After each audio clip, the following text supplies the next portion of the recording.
ಸಾಮಾಜಿಕ ಸಮೀಕ್ಷೆಯಲ್ಲಿ ಪರಿಪೂರ್ಣರಾಗಿ ಪಾಲ್ಗೊಂಡು ಅರೆ ಅಲೆಮಾರಿಗಳಾಗಿರುವಂತಹ ವಲಸೆ ಹೋಗಿರುವಂತಹ ಕುಟುಂಬಗಳನ್ನು ನೀವು ಗುರುತಿಸಿಬಿಟ್ಟು ಅವರನ್ನು ಬರ ಹೇಳಿ ಅಥವಾ ಸಮೀಪದಲ್ಲಿರುವಂತಹ ಗಣತಿದಾರರಿಗೆ ಅವರಿಗೆ ಭೇಟಿ ನೀಡಲಿಕ್ಕೆ ಜಾಗೃತಿನ ಮೂಡಿಸೋದ್ರ ಮೂಲಕವಾಗಿ ನಿಖರವಾಗಿರುವಂತಹ ನಿರ್ದಿಷ್ಟವಾಗಿರುವಂತಹ ಒಂದು ಸಂಖ್ಯೆಯನ್ನು ಸರ್ಕಾರಕ್ಕೆ ಮುಟ್ಟಿಸುವ ಪ್ರಯತ್ನಗಳು ಆಗಬೇಕು ಅನ್ನುವಂಥ ವಿಚಾರವನ್ನು ಮಾಧ್ಯಮದ ಮೂಲಕ ಭೋವಿ ಸಮಾಜಕ್ಕೆ ತಿಳಿಸ್ತಾ ಇದ್ದೀವಿ. ಹಾಗೂ ಈ ಹಿನ್ನೆಲೆಯಲ್ಲಿ ಬಾಬಾ ಸಾಹೇಬ್ ಅಂಬೇಡ್ಕರ್ ಅವರು ಕೊಟ್ಟಂತಹ ಹಿಂದೂ ಕಾಲಂ ಅಡಿಯಲ್ಲಿ ಪರಿಶಿಷ್ಟ ಜಾತಿ ನಾವೆಲ್ಲ ಬರ್ತಿರೋದ್ರಿಂದ ಧರ್ಮದ ವಿಚಾರದಲ್ಲಿ ಹಿಂದೂ, ಜಾತಿಯ ವಿಚಾರದಲ್ಲಿ ಭೋವಿ, ಉಪಜಾತಿಯ ವಿಚಾರದಲ್ಲಿ ವಡ್ಡರ ಹಾಗೂ ಪರ್ಯಾಯ ವಿಚಾರದಲ್ಲಿ B23.1 B23.10 ಭೋವಿ, ವಡ್ಡರ ಹಾಗೂ ಇದನ್ನ W ಇಂದ ಪ್ರಾರಂಭ ಆಗುವಂತಹ, V ಇಂದ ಪ್ರಾರಂಭ ಆಗುವಂತಹ, O ಇಂದ ಪ್ರಾರಂಭ ಆಗುವಂತಹ ಎಲ್ಲ ಪರ್ಯಾಯ ಪದಗಳನ್ನು ಬರೆಸೋದ್ರ ಮೂಲಕವಾಗಿ ಸಮುದಾಯದ ನಿರ್ದಿಷ್ಟ ಅಂಕಿ ಅಂಶಕ್ಕೆ ಒಳಪಡಬೇಕಿರುವಂಥದ್ದನ್ನು ಮಾಧ್ಯಮದ ಮೂಲಕ ಸಮಾಜಕ್ಕೆ ತಿಳಿಯಪಡಿಸ್ತಾ ಇದ್ದೇವೆ. ಆಗಿರುವಂಥದ್ದು 7 ಕೋಟಿ ಜನಸಂಖ್ಯೆ ಗಣತಿಗೆ ಸಿಗುವವರೆಗೂ ಕೂಡ ಇದು ನಿರಂತರವಾಗಿ ಸಾಗ್ತಾ ಇರಲಿ ಕಾರ್ಯ. ಮುಂದೂಡೋದಕ್ಕಿಂತ 7 ಕೋಟಿ ಜನಸಂಖ್ಯೆನೂ ಕೂಡ ಗಣತಿಗೆ ಒಳಪಡಿಸುವಂತಹ ಪರಿಣಾಮಕಾರಿಯಾಗಿರುವಂತಹ ಸಮೀಕ್ಷೆ ಆಗಲಿ. ಕಾಲಮಿತಿ ಬೇಡ. 7 ಕೋಟಿ ಜನಸಂಖ್ಯೆ ನಾವು ನಿಖರವಾಗಿ ಅವ್ರನ್ನ ತಲುಪಿದ್ದೇವೆ ಅಂದಾಗ ಅದು ಪೂರ್ಣಗೊಳ್ಳಿ. ಖಾಸಗಿಯಾಗಿ ನೀವು ಮಾಡ್ಕೊಳ್ಬೋದು, ಅದು ನಿಮ್ಮ ಇಚ್ಛೆ. ಖಾಸಗಿ ಹಾಗೂ ಸರ್ಕಾರಿ ಸಮೀಕ್ಷೆ ಸರಿಯಾಗಿರುವಂಥ ತೌಲಾನಿಕ ಅಧ್ಯಯನಕ್ಕೆ ಮಾಡಿಕೊಳ್ಳೋದು ಇನ್ನೂ ಉತ್ತಮನೂ ಕೂಡ. ಅದು ಆಯಾ ಸಮುದಾಯದ ಖಾಸಗಿ ಸಮೀಕ್ಷೆ ಮಾಡಿಕೊಳ್ಳೋದು ಕೂಡ ಒಂದು ತೌಲಾನಿಕ ಅಧ್ಯಯನಕ್ಕೆ ಒಳಿತು ಕೂಡ. ನಾವು ಈ ಹಿನ್ನೆಲೆಯಲ್ಲಿ ಭೋವಿ ಸಮಾಜದಿಂದ ಒಂದು ಆ್ಯಪನ್ನು ಡೌನ್ಲೋಡ್ ಮಾಡ್ತಾ ಇದ್ದೀವಿ. ಅದನ್ನು ಅಪ್ಲೋಡ್ ಮಾಡಿಬಿಟ್ಟು ಮುಂದಿನ ದಿನಮಾನಗಳಲ್ಲಿ ನಿಖರವಾಗಿರುವಂತಹ ಮಾಹಿತಿಯನ್ನು ಕೂಡ ಶ್ರೀಮಠದಿಂದ ನಾವು ಕಲೆ ಹಾಕುವಂತಹ ಕಾರ್ಯಕ್ಕೆ ಚಾಲನೆ ಕೊಡ್ತೇವೆ. ಜಾತಿ Bhovi, ಉಪಜಾತಿ Vaddar, ಸಿನಮಿಕ್ ಸೊರಡು ಭೋವಿಯಿಂದ BHOVI, BOVI, ODDARA, VADDRA, WADDRA, BODDARA, WODDRA ಇಷ್ಟು ಸಿನಮಿಕ್ ಸೊರಡ್ಸ್ಗಳಿದ್ದಾವೆ. ಇವೆಲ್ಲವೂ ಕೂಡ ತೋರಿಸ್ಕೋಬೋದು. ಭೋವಿ ಮತ್ತು ವಡ್ಡರ ಮುಖ್ಯವಾಗಿ ಸಿನಮಿಕ್ ಸೋಲ್ಸ್ ತೋರಿಸ್ಬಿಟ್ರೆ ಸರ್ಕಾರ 10 ಸಿನಮಿಕ್ ತೋರಿಸಿದ್ದಾರೆ. ಈ ಹಿನ್ನೆಲೆಯಲ್ಲಿ ಭೋವಿ ಅಥವಾ ವಡ್ಡರ ಯಾವುದನ್ನಾದ್ರೂ ಕೂಡ ಬಳಸಬಹುದು. ವೃತ್ತಿ ಸಾಂಪ್ರದಾಯಿಕವಾಗಿರುವಂತಹ ವೃತ್ತಿ ಕಲ್ಲು ಹೊಡೆಯುವುದು ಹಾಗೂ ಶಿಲ್ಪಿ ಹಾಗೂ ಸ್ಮಶಾನದಲ್ಲಿ ಗುಂಡಿ ಅಗೆಯುವುದು ಹಾಗೂ ಕಟ್ಟಡ ಕಾರ್ಮಿಕರಂತ ಸಾಂಪ್ರದಾಯಿಕವಾಗಿ ತೋರಿಸಿದ್ದಾರೆ. ಅವೆಲ್ಲವೂ ಕೂಡ ಸಾಂಪ್ರದಾಯಿಕ ಹುದ್ದೆಗಳು ತೋರಿಸ್ಬೋದು. ಹಾಗೂ ಯಥೇಚ್ಛವಾಗಿ ಈಗ ಭೋವಿ ಸಮುದಾಯ ವಡ್ಡ ಕ್ರಿಶ್ಚಿಯನ್ ಅಂತ ಪದ ಇದೆ. ನಾನು ಆ ಹಿನ್ನೆಲೆಯಲ್ಲಿ ಒಂದು ಸೂಕ್ಷ್ಮವಾಗಿ ಉಲ್ಲೇಖ ಮಾಡುವಂಥದ್ದು, ಬಾಬಾ ಸಾಹೇಬ್ ಅಂಬೇಡ್ಕರ್ ಕೊಟ್ಟಂತಹ ಹಿಂದೂ ಕೋಡ್ ಬಿಲ್ಲಲ್ಲಿ ಪರಿಶಿಷ್ಟ ಜಾತಿ ಅನ್ನುವಂತಹ ಕಾಲಂ ಇದೆ. ಪರಿಶಿಷ್ಟ ಜಾತಿಯ ಅಡಿಯಲ್ಲಿ ಈ ಸಮುದಾಯ ಮುಖ್ಯವಾಹಿನಿ ಬರಲಿಕ್ಕೆ ಅನುಕೂಲ ಆಗ್ತಾ ಇದೆ. ಗೊಂದಲಕ್ಕೆ ಈಡಾಗುವಂತಹ ಪರಿಸ್ಥಿತಿ ಸಮುದಾಯಕ್ಕೆ ಬೇಡ. ಕ್ರಿಶ್ಚಿಯನ್ ಧರ್ಮ ಅಂತ ಬರೆಸಿದ್ರೆ ಒಂದು ವೇಳೆ ಇದೇನಾದರೂ ಡಾಟಾ ಸರಿಯಾಗಿ ಇದ್ದಂಥ ಸಂದರ್ಭದಲ್ಲಿ ಆಧಾರ್ ಕಾರ್ಡಲ್ಲಿರುವಂತಹ ಹೆಸರು ಮತ್ತು ಕ್ಯಾಸೆಟ್ಗಳಿಂದ ಹೆಸರನ್ನು ಸರ್ಕಾರವೇ ತಾಳೆ ನೋಡುವಂಥ ಸಂದರ್ಭದಲ್ಲಿ ಕ್ರಿಶ್ಚಿಯನ್ ಕನ್ವರ್ಟ್ ಆದಂಥವ್ರಿಗೆ, ಆಮಿಷಕ್ಕೆ ಒಳಪಟ್ಟು ಕ್ರಿಶ್ಚಿಯನ್ಗೆ ಕನ್ವರ್ಟ್ ಆದಂತಹ ಜನಗಳು ಮುಂದೆ ಪರಿಶಿಷ್ಟ ಜಾತಿಯ ಮೀಸಲಾತಿ ನಿಮಗೆಲ್ಲ ಹೋಗೋದ್ರಿಂದ ಹಾಗೂ ಕ್ರಿಶ್ಚಿಯನಲ್ಲಿ ಬಲಾಢ್ಯರಾಗಿರುವಂತಹ ಇತರೆ ಸಮುದಾಯದರು ಮೂಲ ಸಮುದಾಯದ ನಿಮಗೆ ಅಲ್ಲಿ ಯಾವುದೇ ರೀತಿಯಂಥ ಅಭಿವೃದ್ಧಿಯ ಪರವಾಗಿರುವಂಥ ಯೋಜನೆಗಳು ಕಡಿಮೆ ಆಗುವಂತಹ ಹಿನ್ನೆಲೆಯಲ್ಲಿ ಯಾರು ಕೂಡ ಅನ್ಯ ಧರ್ಮವನ್ನು ಬರೆಸದೆ ಕೇವಲ ಹಿಂದೂ ಕೋಡ್ ಬಿಲ್ ಪ್ರಕಾರ ಬಾಬಾ ಸಾಹೇಬ್ ಅಂಬೇಡ್ಕರ್ ತೋರಿಸಿರುವಂತಹ ಧರ್ಮದ ಕಾಲದಲ್ಲಿ ಆಮಿಷಿಗೆ ಒಳಪಟ್ಟು ತಾತ್ಕಾಲಿಕವಾಗಿ ಕನ್ವರ್ಟ್ ಆಗಿರುವಂಥವ್ರು ಕೂಡ ಆ ಕ್ರಿಶ್ಚಿಯನ್ ಅನ್ನೋಂಥದ್ದನ್ನು ಬರೆಸದೆ ಹಿಂದೂ ಅಂತ ಬರೆಸೋದ್ರ ಮೂಲಕವಾಗಿ, ತದನಂತರ ಪರಿಶಿಷ್ಟ ಜಾತಿ ಅಂತ ಬರೆಸೋದ್ರ ಮೂಲಕವಾಗಿ, ಜಾತಿಯಲ್ಲಿ ಭೋವಿ ಅಥವಾ ವಡ್ಡರ ಬರೆಸೋದ್ರ ಮೂಲಕವಾಗಿ ನಿಮ್ಮ ಅಭಿವೃದ್ಧಿಗೆ ನೀವೇ ವಿಶೇಷವಾಗಿರುವಂತಹ ರಾಜ್ಯಪಥವನ್ನು ಮಾಡಿಕೊಳ್ಬೇಕು ಅಂತ ತಿಳಿಸ್ತೀವಿ. ಸ್ವಾಗತ ಮಾಡ್ತೇವೆ. ಜಾತಿಗಳ ಮುಂದೆ ಕ್ರಿಶ್ಚಿಯನ್ ಅಂತ ಪದ ತೆಗೆದಿದ್ರೆ ಅದನ್ನು ನಾವು ಹೃದಯ ತುಂಬಿ ಸ್ವಾಗತವನ್ನು ಮಾಡ್ತೇವೆ.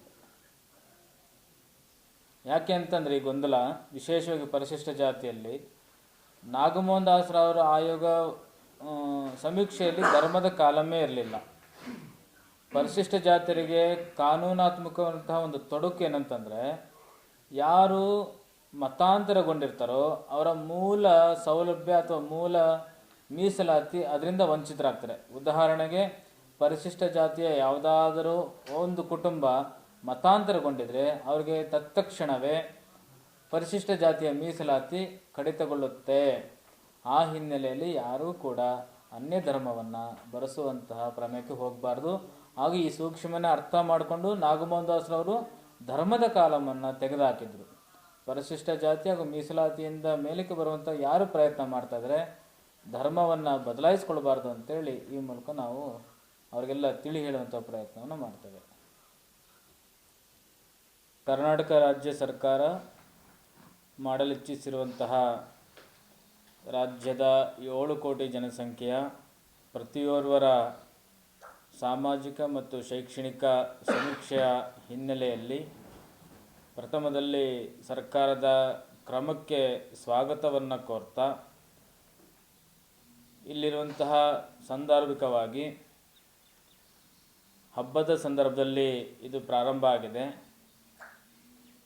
ಜನಗಳು ದಲಿತ ಮತ್ತು ಬಲಿತ ಎನ್ನುವಂತಹ 2 ವರ್ಗ ಇದೆ. ಅರ್ಥಾತ್ ಹಣ ಇರುವವರು, ಹಣಕ್ಕಾಗಿ ಹೋರಾಟವನ್ನು ಮಾಡುವಂತಹವರು, ಬದುಕನ್ನು ಕಟ್ಟಿಕೊಂಡವರು ಹಾಗೂ ಬದುಕನ್ನು ಕಟ್ಟಿಕೊಳ್ಳಕ್ಕೆ ಪರದಾಡುತ್ತಿರುವಂತಹವರು. ಬದುಕನ್ನು ಕಟ್ಟಿಕೊಳ್ಳುವಂತಹ ಪರದಾಡುತ್ತಿರುವಂತಹ ಜನಗಳು ನೂರಾರು ದಿನಗಳು ಮನೆ ಮಠ ಊರು ಕೇರಿಗಳನ್ನು ಬಿಟ್ಟು ದೂರದ ಕಾಫಿ ಎಸ್ಟೇಟ್ಗಳಿಗೆ, ಬೆಂಗಳೂರಿನ ಬಹುಮಡಿ ಕಟ್ಟಡಗಳಿಗೆ, ಹೊರ ರಾಜ್ಯದ ಆಂಧ್ರ, ತಮಿಳುನಾಡು, ಮಹಾರಾಷ್ಟ್ರ, ಗೋವಾಗಳ ಕಡೆಗೆ ಜೀವನೋಪಾಯಕ್ಕಾಗಿ ತೆರಳಿರ್ತಾರೆ. ದಕ್ಷಿಣ ಕರ್ನಾಟಕದಲ್ಲಿ ದಸರಾ ಎನ್ನುವಂಥದ್ದು ಮನೆ ಹಬ್ಬ ಆಗಿರೋದ್ರಿಂದ ಹೆಚ್ಚಿನ ಸಂಖ್ಯೆಯಲ್ಲಿ ಅಲೆಮಾರಿಗಳಾಗಿರುವಂತಹ ಜನಗಳು ಈಗ ವಾಪಸ್ ಮನೆಗೆ ಬರುವಂತಹ ಸಂದರ್ಭ, ಅವರಿಗೆ ಸಡಗರದ ಸಮಯ. ಅವರು ಗಣಿತಿಗೆ ಸಿಗುವಂತಹ ಎಲ್ಲ ಸಾಧ್ಯತೆಗಳು ಕೂಡ ಇರುವಂತಹದ್ದು. ಹಾಗೆ ಉತ್ತರ ಕರ್ನಾಟಕದಲ್ಲಿ ದಸರಾಕ್ಕಿಂತ ದೀಪಾವಳಿ ಹಬ್ಬ ಬಹಳ ದೊಡ್ಡ ಹಬ್ಬ ಆಗಿರೋದ್ರಿಂದ ದೀಪಾವಳಿಗೆ ಅವರೆಲ್ಲ ವಾಪಸ್ ಅಲೆಮಾರಿ ಜನಾಂಗದವರು ವಾಪಸ್ ಬರುವಂತಹ ಸಂದರ್ಭ ಇರುತ್ತೆ. ಇನ್ನು ಬದುಕನ್ನು ಕಟ್ಟಿಕೊಂಡಂಥವರು ರಜೆಗಳು ಬಹಳ ಇದ್ದಾವೆ ಅಂತೇಳಿ ಭಾವಿಸ್ಕೊಂಡು ದಸರಾ ಅಥವಾ ದೀಪಾವಳಿ ಸಂದರ್ಭದಲ್ಲಿ ಪ್ರವಾಸಕ್ಕೆ ಹೋಗುವಂತಹ ಸಂದರ್ಭ ಇರುತ್ತೆ.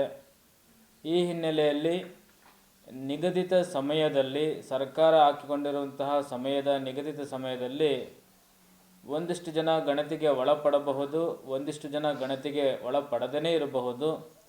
ಆದರೆ ಸರ್ಕಾರ ಮಾಡಲು ಇಚ್ಛಿಸಿರುವಂತಹ ಈ ಗಣತಿ ಭವಿಷ್ಯದ ದೃಷ್ಟಿಕೋನದಲ್ಲಿ ರಾಜ್ಯದ ಜನಗಳ ಹಿತದೃಷ್ಟಿಯಲ್ಲಿ ಅಭಿವೃದ್ಧಿಗೆ ಅಂಕಿಅಂಶ ಸೂಚಕವಾಗಲಿದೆ.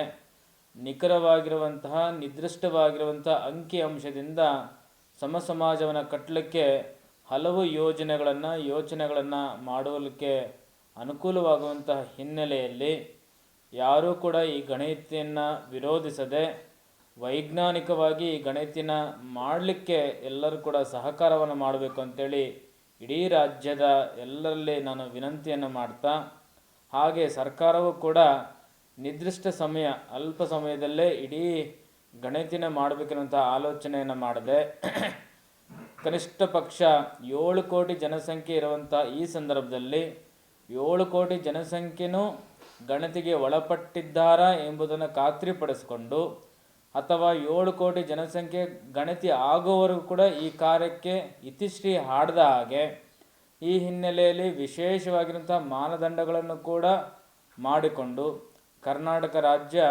ಬಹುತೇಕ ಬಡವರ ರಾಜ್ಯವಾಗಿದೆ, ಬಡತನ ಹೆಚ್ಚು ತುಂಬಿರುವಂತಹ ರಾಜ್ಯವಾಗಿದೆ.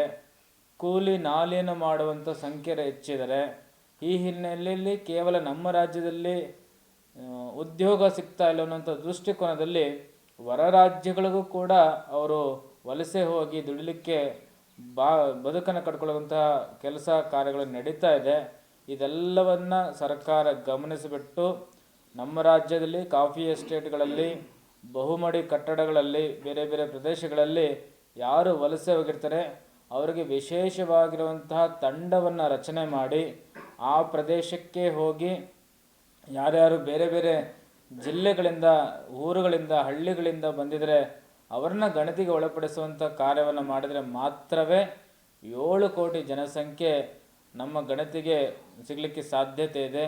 ಇಲ್ಲವಾದ ಪಕ್ಷದಲ್ಲಿ ಈಗೇನು ಈ ಹಿಂದೆ ನಿವೃತ್ತ ನ್ಯಾಯಮೂರ್ತಿ ನಾಗಮೋಹನ್ ದಾಸ್ರವರ ಒಂದು ಆಯೋಗ ರಚನೆ ಮಾಡಿದಾಗ 1,08,00,000 ಜನಸಂಖ್ಯೆ ಪರಿಶಿಷ್ಟ ಜಾತಿ ಜನಸಂಖ್ಯೆ ಇದ್ದ 2011 ಗಣತಿಯ ಪ್ರಕಾರ 2025ಕ್ಕೆ ಸ್ವಾಭಾವಿಕವಾಗಿರುವಂತಹ ಜನಸಂಖ್ಯೆ ಏರಿಕೆ 1,25,00,000 ಅಥವಾ 1,30,00,000 ಆಗಬೇಕಾಗಿತ್ತು. ಆದರೆ 1,05,00,000 ಜನಸಂಖ್ಯೆ ಮಾತ್ರವೇ ಗಣತಿಗೆ ಒಳಪಟ್ಟಿದ್ದಾರೆ ಎನ್ನುವಂತಹದನ್ನು ಮಾಹಿತಿನ ಅವರು ಕಲೆ ಹಾಕುವ ಸಂದರ್ಭದಲ್ಲಿ ಇದು ವೈಜ್ಞಾನಿಕವಾಗಿರುವಂತಹ ಸಮೀಕ್ಷೆ ಆಗಲಿಲ್ಲ ಎನ್ನುವಂಥದ್ದು ಬಹುತೇಕ 101 ಪರಿಶಿಷ್ಟ ಜಾತಿಗಳ ಅಂಬೋಣ ಆಗಿದೆ.